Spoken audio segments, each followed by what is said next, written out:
Let me ask you something honest, and I want you to sit with it for a moment before we go any further. When was the last time you did something, truly anything, without immediately wondering what someone else would think of it? When was the last time you made a decision that was entirely, completely yours? No imagined audience, no silent scorekeeper, no version of someone else's voice in the back of your mind measuring whether you got it right. If you are struggling to answer that, I want you to know something. You are not broken. You are not weak. You have simply been carrying something that was never yours to carry in the first place. This video is about putting it down. If this is your first time here, subscribe to the Stoic Truth right now. Every week we come back and do this kind of work together, the honest, quiet, necessary kind. Hit subscribe, turn on the notification bell, and let us get into it.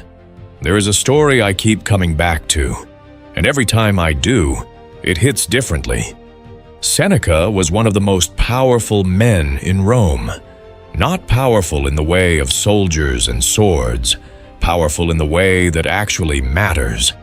He was the most celebrated writer of his age. He had the ear of emperors. He moved through the most elite circles in the known world, with a quiet authority that other men spent entire lifetimes trying to manufacture. His words were read, debated, and quoted across the empire. His wealth was vast, his status unassailable. And then, one morning, without warning, it was all gone. The Emperor Claudius had him exiled. No trial, no negotiation, no opportunity to explain or defend, just a decree. And suddenly Seneca found himself on the barren island of Corsica, stripped of his title, his proximity to power, his social standing, and everything he had spent decades carefully constructing. The man who had advised the powerful was now utterly powerless. The man whose words had moved thousands was now writing letters that no one in Rome was required to read. Here is what most people would have done in that moment. Collapsed, raged, spent every waking hour consumed by bitterness, by the injustice of it, by the replaying of every decision that led to that morning, by the desperate imagining of every possible way back to the life that had been taken. Most people would have let the exile destroy them from the inside, long before it finished with them from the outside. Seneca did something different, something almost unreasonable. He wrote, not letters of complaint, not pleas for mercy or arguments about the injustice of his situation, letters of freedom. From that barren island, stripped of every external marker of worth, he wrote some of the most alive, most honest, most deeply human words that have survived 2,000 years. And in those letters, he said something that I want you to hear right now. And I mean really hear it, not just let it pass through. He wrote, "We suffer more often in imagination than in reality." Hear that again. Not in what is actually happening, in what we imagine might happen, in what we replay from what already happened, in what we project onto a future that has not yet arrived.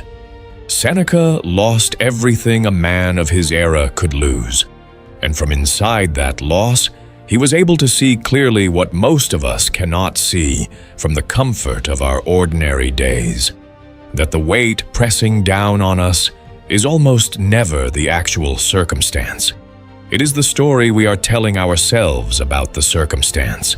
And unlike the circumstance, unlike the exile, the rejection, the failure, the thing that happened that we cannot change, the story is ours. We wrote it, and we can rewrite it. That is the beginning of everything we are going to talk about today. The mind is an extraordinary instrument, but left untrained, It becomes a machine that manufactures suffering from raw material that does not even exist yet. So what do you do with that? You start noticing it, not fighting it, not suppressing it, just noticing. You start watching your thoughts the way you watch weather. A thought appears. What will they think of me? You notice it.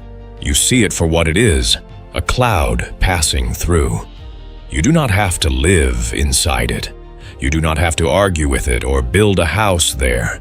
You simply observe it and let it move. This sounds simple. It is not easy.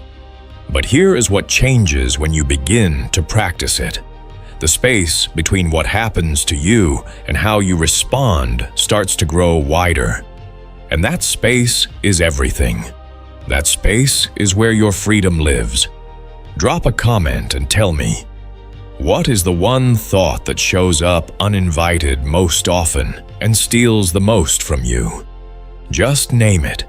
You do not have to explain it, because naming it is the beginning of not being owned by it. Now I want to talk about control, because this is where most people get it wrong, including people who have been studying Stoicism for years. We spend enormous energy trying to make the world bend to our expectations. We try to control outcomes. We try to control other people's perceptions.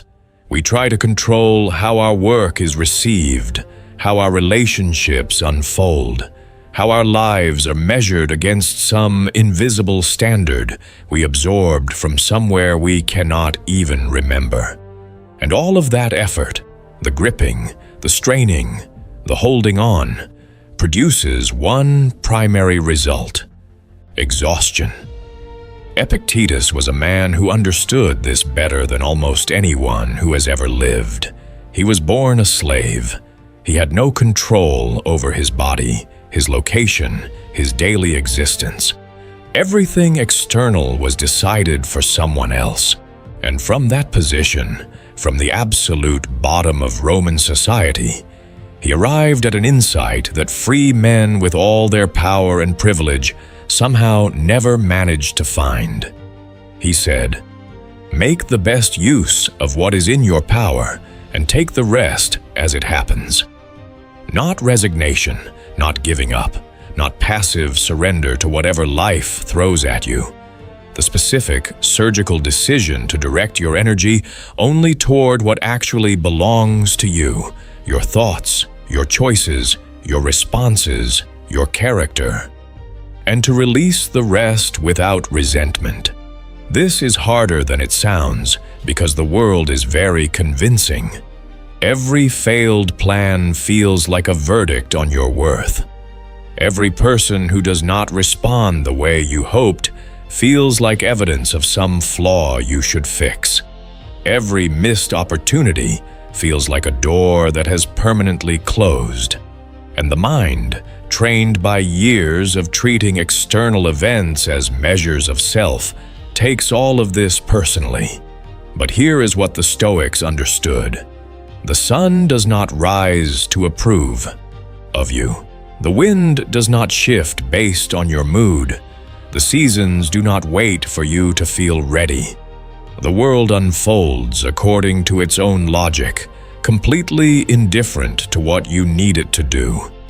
And the moment you stop fighting that indifference, the moment you truly accept it, not as defeat, but as freedom, something releases inside you that you have been holding for so long, you forgot it was not part of you. The anxiety that was consuming hours of your mental energy every single day begins to soften, not because your life got easier, because you stopped spending yourself on battles you were never going to win. And all of that recovered energy, every single drop of it, is now available for the things that actually belong to you.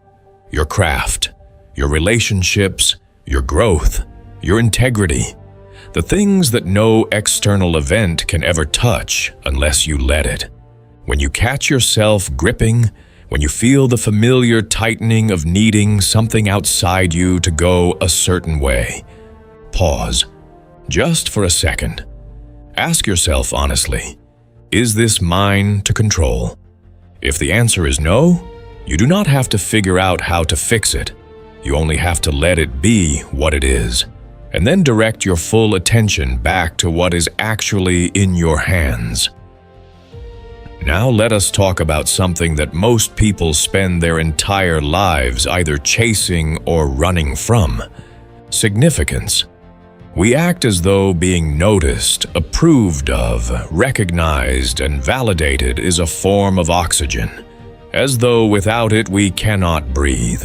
We choose words for their effect rather than their truth. We perform for invisible audiences in the middle of conversations that should be about genuine connection. We rehearse, we manage impressions, we calculate. And the whole time, somewhere underneath all of that calculation, a quieter, more honest version of ourselves is waiting for permission to just show up. The philosopher Zeno of Citium, the founder of Stoicism itself, said something that I want you to really sit with as you watch this. He said, "Man conquers the world by conquering himself, not by being seen conquering the world, not by being celebrated for the conquest, by the act itself, done in full, regardless of who is watching." Think about what that means practically for your life. Every time you do the right thing when no one is looking, every time you keep your standard when the audience has left the room, you are building something that no external event can take from you. Not reputation, which is fragile, not approval, which is borrowed. Something far more durable. A relationship with yourself built on proof. Proof that you are someone who can be trusted. Proof that your character is not a performance that depends on the presence of witnesses. This does not mean you stop caring about anything. It means you stop confusing the approval of others with the worth of your actions. Those are two entirely different things. And the moment you genuinely feel the difference between them, not just understand it intellectually, but feel it in the way you move through a day, something lightens in you that has been heavy for a very long time. Share this video with someone who has been performing their life, because somewhere in your circle there is a person who is absolutely exhausted by the version of themselves they have been presenting to the world, and they need to hear that there is another way. Now, I want to say something about presence, because this is where everything we have talked about comes together into something practical and real. Most of us are not actually living in the moments we are technically present for. We are in the meeting, but replaying the argument from last night. We are at the dinner table, but already worried about tomorrow morning. We are in the conversation, but managing it, performing it, scoring it, rather than actually being in it. We are everywhere except here. And the cost of that is not abstract. The cost is that our entire life is happening while we are mentally somewhere else. Marcus Aurelius wrote, and if you have not come across this before, I want you to hear it slowly. He wrote, "Confine yourself to the present." Not because the past and future are meaningless, but because they are the only two places where anxiety lives. The past is done. The future has not arrived.